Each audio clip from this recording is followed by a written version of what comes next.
Hi, this is Ed from Exotic Blanks. Today we're going to start a new idea. We're going to call it logical troubleshooting. What that means is when we find something wrong with a pen, we're going to try to go backwards and figure out what's causing it, and perhaps even do some experimentation to find out if our hypothesis has any merit.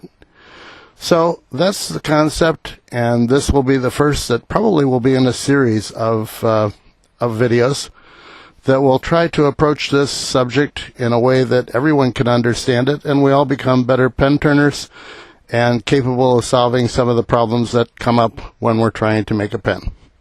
So, watch along. Thank you. This pen was sent to me today by a customer.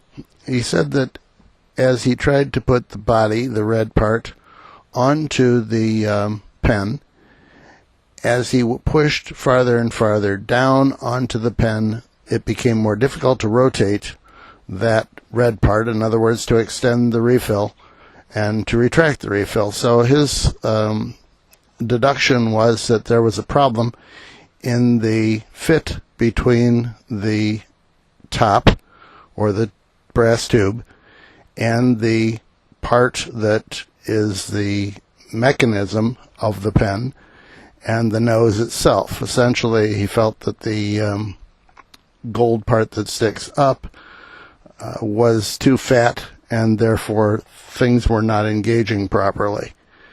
And so that was what I started out with, and then we tried to figure out what was wrong.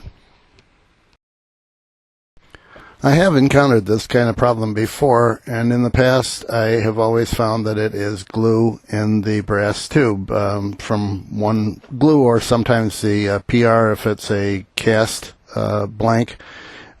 There's crud in the tube, and that's why things don't fit right. So I had suggested that on the phone, and I was told that that wasn't the problem. But he was kind enough to send me the pen, so he obviously was quite sure it wasn't the problem. But he sent me the pen, and as I looked inside the tube, sure enough, there was glue in it. So one of the things that you'll see here, at least I hope you'll see, is that I took the glue out and everything worked pretty well. So let's go there first. Most of the glues we use in pen making, epoxy and CA and so forth, dry clear.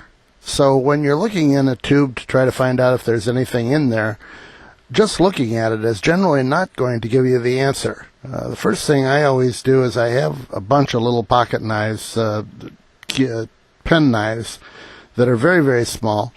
And I go in and start scratching in there and see if I run into anything that gives resistance. In other words, if there's glue in there, it will give resistance to the knife, and you'll start to be able to peel it off inside the brass tube.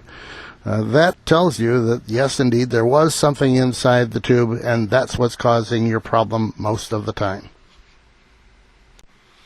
I realize my hands are most of what you see in this video, and I apologize for that. I don't know how I could have done it better, but what you're looking at is the white inside the black tube.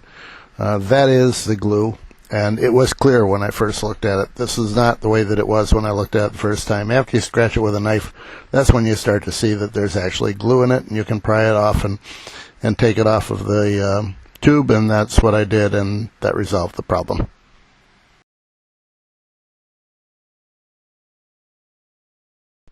Thanks for watching. We'll try to make more. Have a great day now. Bye.